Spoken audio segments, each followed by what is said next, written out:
10च्या बातम्यांमध्ये आता बातम्या सविस्तर. सुरुवातीला बातमी सुनेत्रा पवारांच्या राष्ट्रवादीत नाही. उपमुख्यमंत्री अजित पवारांच्या अपघाती निधनानंतर सुनेत्रा पवारांनी राष्ट्रीय अध्यक्षपदाची धुरा हाती घेतली. मात्र सुनेत्रांच्या अध्यक्षपदाला पक्षातील पदाधिकारी सच्चिदानंद सिंह यांनी आव्हान दिले. सुनेत्रांची निवड रद्द करून नव्याने निवडणूक घेण्याची मागणी ही आता पत्राद्वारे करण्यात आलेली आहे.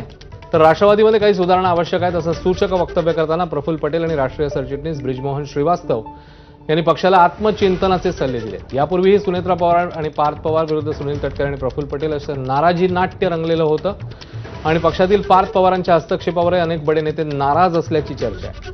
त्यामुळे पक्षातील संघटनात्मक आणि राजकीय कुरबूर दूर करण्यासाठी सुनेत्रा पवार नेमकी काय पावलं उचलतात पाहणं महत्वाचं आहे. आगामी जो नेशनल कन्वेंशन में जो चुनाव कराया गया सुनेत्रा पवार बहनी जी का, वो चुनाव पार्टी के विधि सम्मत नहीं घोषणा किया गया, पार्टी के बायलॉज के खिलाफ वो चुनाव पद्धति हो गया। मैं इसके लिए चुनाव में जो त्रुटि हुई है, भविष्य में किसी प्रकार की और कोई खामियां नहीं रह जाए इस पार्टी में, इसलिए मैं सवाल उठाया हूं कि इस त्रुटि को, इस चूक को सुधारा जाए। सुनेत्रा बहनी के कार्यक्षेत्र में तो मैं नहीं सोचता कि किसी प्रकार का कोई भी हस्तक्षेप हो रहा। वो हमारी पार्टी के सर्वमान्य नेता हैं और हम सारे लोग उनका सम्मान करते हैं और हम सब लोग उनके साथ खड़े हुए। लेकिन इसके साथ ही साथ ये चीज भी जरूरी है कि जो संवादहीनता है जिस भी स्तर पे है वो भी खत्म होनी चाहिए। खाली हमारे ये कहने से सारा मामला ठीक नहीं हो जाता। इसके लिए चीज जरूरी है कि सारे लोग मिलकर इस मुद्दे पे चिंतन करें और जो बेहतर एक रास्ता हो वो निकाला जाए।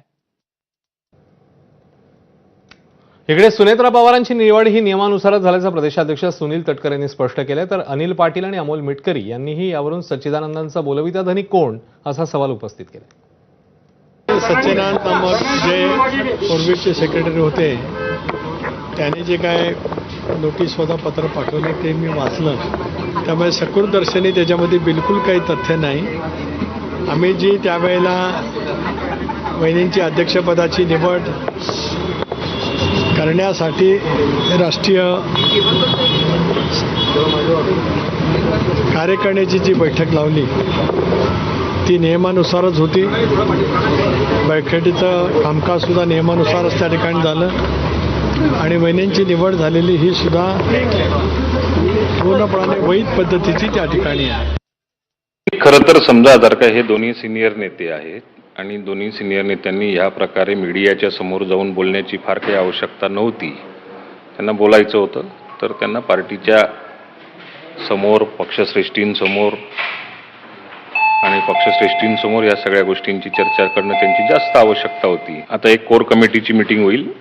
त्यांनी ह्या प्रकारे समजा जर का मीडियाच्या समोर जाऊन पक्षाला कुठेतरी बदनाम होण्याच्या दृष्टिकोनातून समजा जर का काही स्टेटमेंट केलेले असतील तर त्यांना त्याची विचारणा होईल. त्यांनाही त्याची नोटीस पाठवण्याची मला तरी वाटतं की ती आवश्यकता असेल. तो निर्णय पक्षश्रेष्ठी घेतील. सुनेत्रा बहिणींचं चालू असलेलं काम, दादाच्या पावलावर पाऊल टाकून प्रामाणिकपणे पुढे येणारं सक्षम महिला नेतृत्व हे अनेकांच्या पोटात खुपणं साहजिक आहे. त्यामुळे ह्या झालीतल्या शुक्राचार्यांचा शोध लागला पाहिजे. तळागाळातील कार्यकर्ता दादांचा अजूनही महाराष्ट्रात जिवंत आहे. दादांनी तसे कार्यकर्ते पेरून ठेवले आहेत. फक्त पाणी टाकण्याची त्याला फुलवण्याची गरज आहे. सुनेत्रा वहिनीकडे तेवढी क्षमता आहे. मात्र सच्चिदानंद बाबा हा कोणाच्या जीवावर उडून अशा प्रकारची नोटीस पाठवतो, त्याचा मागचा मास्टरमाइंड शोधणं हे आमच्या सारख्याचं आता काम आहे. अयोध्येतील राम मंदिराच्या दानचोरी विरोधात उद्धव ठाकरेंची